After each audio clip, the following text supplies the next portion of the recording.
All right, New York and New Jersey caterer Diane Henderiks on a mission to teach new levels of cooking and eating well. So important. Yeah, she's also the host of the Roku show Fresh to Frozen and Back. And this morning she's joining us for National Nutrition Month with some tips on how to shop healthy. So welcome back, It's Diane. always great being here. Good to have you. Yes. You would think just by looking at this, it's pretty easy to shop. But you know what? When you end up buying things, it just seems like it's so expensive to buy healthy. Yes. Well, it's expensive, but if you choose the right things, you can do it on a budget. So, but the number one key is to make a list and stick to it if you're going to try to shop healthy. Okay. Because if you don't make the list, You and buy you all start the buying, other yeah, stuff. and even if your eyes are going somewhere, just make the list and stick to it. So on the list, you're going to have like the best foods. And if you look, I have a list here, which I can share with your viewers, which is just an example of the healthier foods in the supermarket.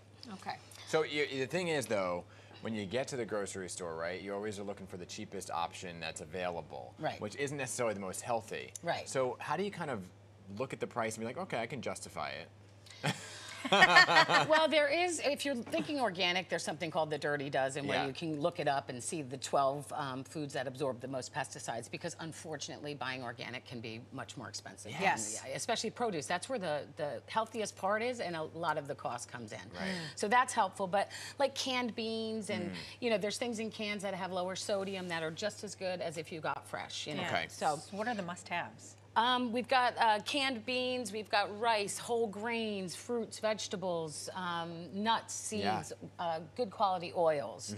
The second thing is to never go grocery shopping hungry. Oh, gosh, this is my problem. It's the worst thing because then too. you make the worst choices. Yeah. So what I always do is I eat an apple and a handful of nuts before I go.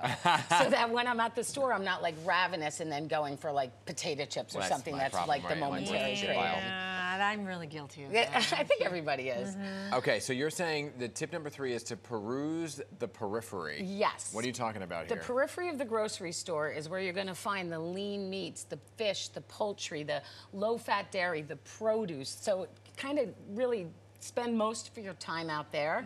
But within the aisles, you'll still find, like I said, like low-sodium canned beans, good quality olive oils, nuts, seeds, grains, oats, all of that. So. Try to avoid the belly of the beast, which is, you know, all the sweets. Well, and that candy. snack aisle, I walk right past it. Yeah, I see.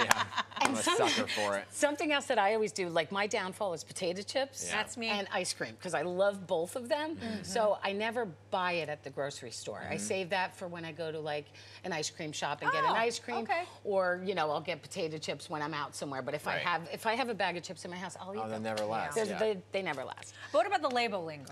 Well, we don't have time to talk about how to read the label, but it's good to understand the label. So one of the first things I do if I'm looking like for a weight management thing is to look at the portion sizes and the number of portions per serving. Okay. So if you look at like a little thing like this can be 4 servings when you think it's 1.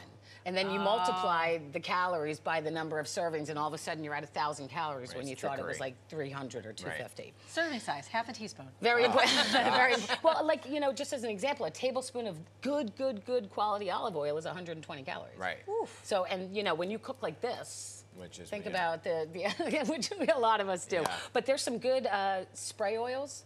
Yeah. That are pure olive oil, not like the, you know, propellant and all that stuff. But you can also substitute too. I mean, you can go avocado oil or coconut oil, right? Things like that but too. you're still in that same. You're getting a healthier oil, but you're still at that same caloric value. Exactly. So let's talk about seasonal, because that can also keep the cost down as well. That can keep the cost down. I live down the Jersey Shore, and local seasonal, number one. There's so many benefits.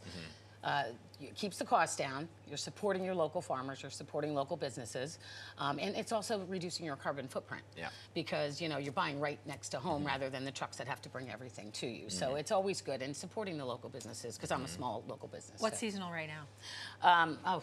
Down by me. I don't. It's just starting to get warmer. I'm actually not even sure what's in season right now. I mean, I have a greenhouse in my backyard, and my herbs are starting to pop. Oh, very nice. Yeah, so that's all happening. I love the herb season. The other thing I'm seeing here at the end, pack your freezer. Well, I have the Roku show Fresh to Frozen and Back, Okay. where I teach how to prepare fresh meals and how to freeze them and bring them back, or fresh ingredients, because so many things can be frozen.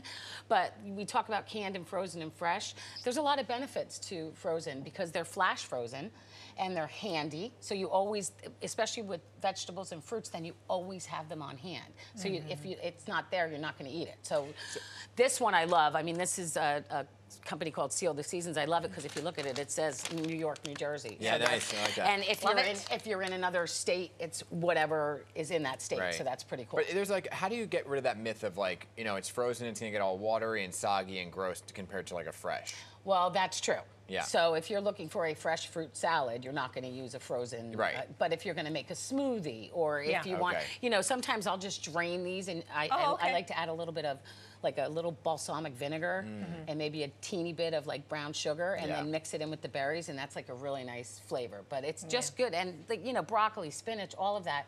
You'll always have fresh vegetables on hand, and the nutritional value when they're frozen kind of stays the same. Good. I mean, bottom line, choose with your head, not with your hunger. Choose with your head, which we talked about at the beginning. Yeah. You know, let your Okay. intelligence make your food choices, not your hunger. All Yeah. right. See, I like to do like, okay, I'm gonna put the broccoli in, and now I'm also gonna put the Oreos in. And I go 1 and 1. It was just like, you know, there's Put the Oreos on the bottom. Right, See what it's- happens when you get home. Exactly. Thanks so much, Diane. Great information there, Diane. Thank you so much.